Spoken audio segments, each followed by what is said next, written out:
There is a God who once held the end of the world in his throat. Not because he was ordered to, not because he had no choice, because if he did not swallow it, everything that had ever existed, every god, every demon, every star, every ocean would have died in the next breath. His name is Shiva, the destroyer, the most paradoxical figure in all of Hindu mythology. A god who meditates in absolute stillness on a frozen mountain while the universe burns around him. A god who dances the cosmos into destruction at the end of every age, only so it can be reborn. The story of how he saved creation is not a story of war. It is a story about an ocean, a mountain, a serpent, and the single most dangerous substance the universe has ever produced. Every god in the cosmos turned and ran. Shiva did not. Hindu cosmology does not begin the way most Western mythologies do.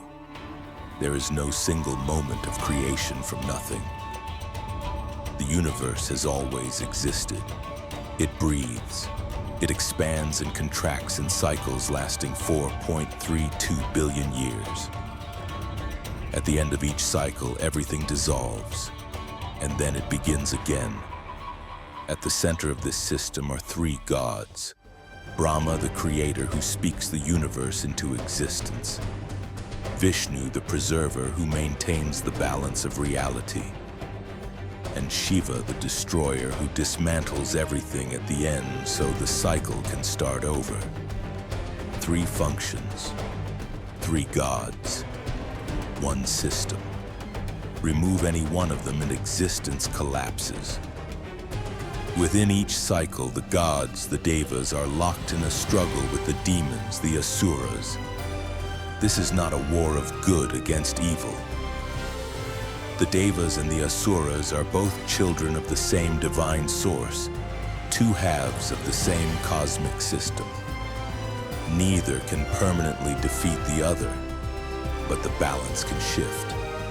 And at the moment this story begins, the balance has shifted badly. The devas are losing. A curse from the sage Durvasa has drained them of their power, and the asuras have seized control of the three worlds.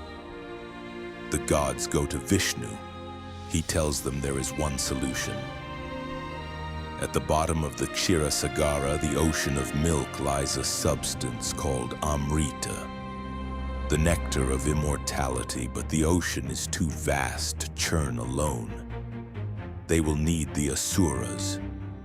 The gods must ask the demons to help them retrieve the one substance that could make the gods permanently more powerful.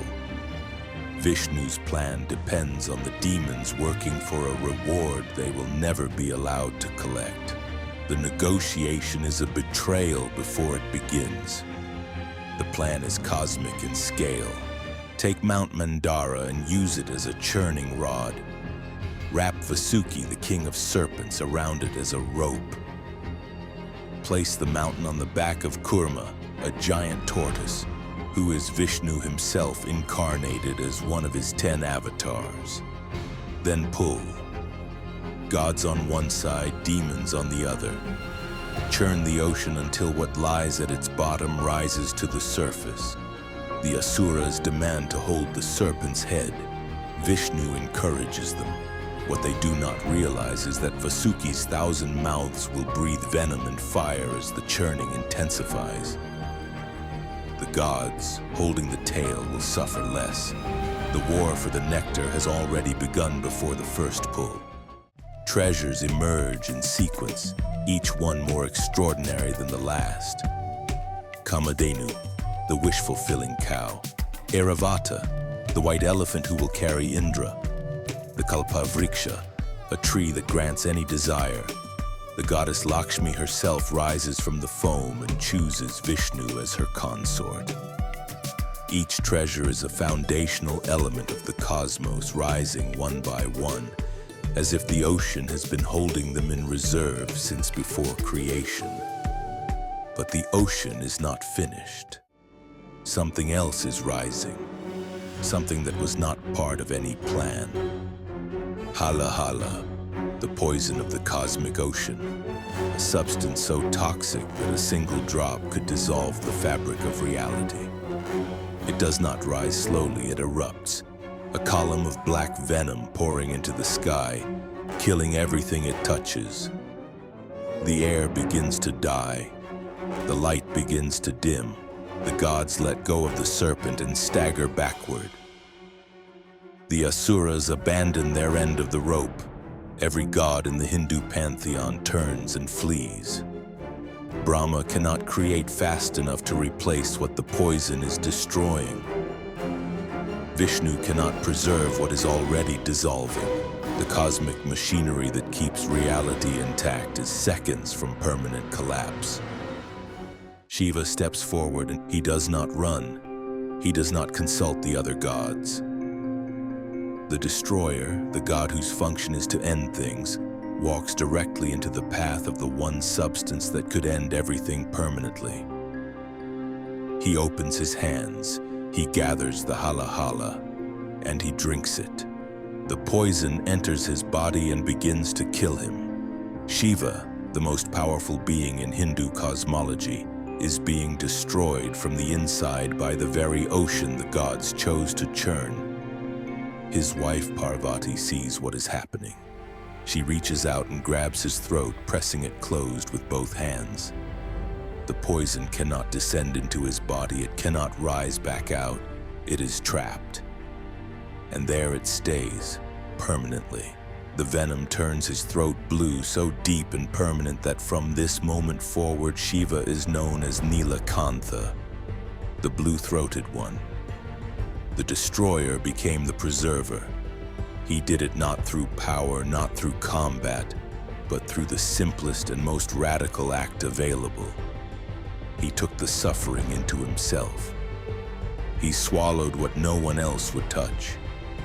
And his wife, with nothing but her hands and her refusal to let him die, held the poison in place.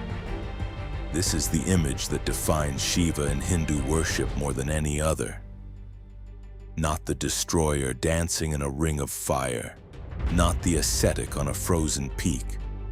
The god with the blue throat, the god who carries the end of the world inside him every single day and chooses not to let it spread. After Shiva contained the poison, the churning resumed. Eventually, the Amrita rose in a golden vessel. The Asuras lunged for it. Vishnu, shape-shifting into the enchantress Mohini, tricked them into handing it over. The Devas drank. The cosmic balance was restored. But the story the Hindu tradition returns to is not the moment of victory. It is the moment of the poison. The Samudra Manthan is not really a story about immortality. It is a story about what happens when you reach for something powerful and something terrible comes out first. For more than 1 billion Hindus alive today, this is not ancient mythology. It is living theology. Shiva is worshipped every single day in temples across India, Nepal, Sri Lanka, and Indonesia. The Mahashivaratri festival is observed by hundreds of millions of people every year, honoring the god who swallowed the poison so the world could continue. The image of Shiva as Nataraja, the lord of the dance, stands in front of CERN, the particle physics laboratory in Switzerland. The scientists placed a statue of the Hindu god of destruction at their entrance, not as decoration, as recognition. The cycle of creation and destruction that Shiva dances maps onto subatomic particles being created and annihilated billions of times per second inside every atom that exists. Shiva is not a simple god. He is an ascetic who smears himself with cremation ash. He is a devoted husband. He is the cosmic dancer. He is the wild Rudra of the Vedas, the howling storm god, and the serene Shankara who grants blessings to anyone who asks. He holds contradiction inside himself the way he holds the poison in his throat. Both are always present. Neither one wins. Shiva does not resolve his contradictions. He contains them. The Hindu tradition says that is exactly what the universe requires. Not a God who is only good, not a God who is only destructive, a God who holds both and refuses to let either one consume the other. The poison is still there. It never left. Every image of Shiva with a blue throat is a reminder that the end of the world did not go away. It was swallowed. It was contained. It is being held in place by a God who chose to carry it rather than let it spread. Shiva swallowed the poison because no one else would. He did not destroy it. He contained it. It is still inside him. The Hindu tradition says the universe needs a God who can hold destruction without becoming it. Is that wisdom, or is it the most terrifying idea any religion has ever produced? Next time on Gods and Empires, we travel to Japan, to a world of islands born from divine blood. A goddess descended into the land of the dead, and what she became there was so horrifying that her own husband sealed the entrance behind her. She swore to kill 1,000 humans every single day for what he did. The story of Izanami is waiting.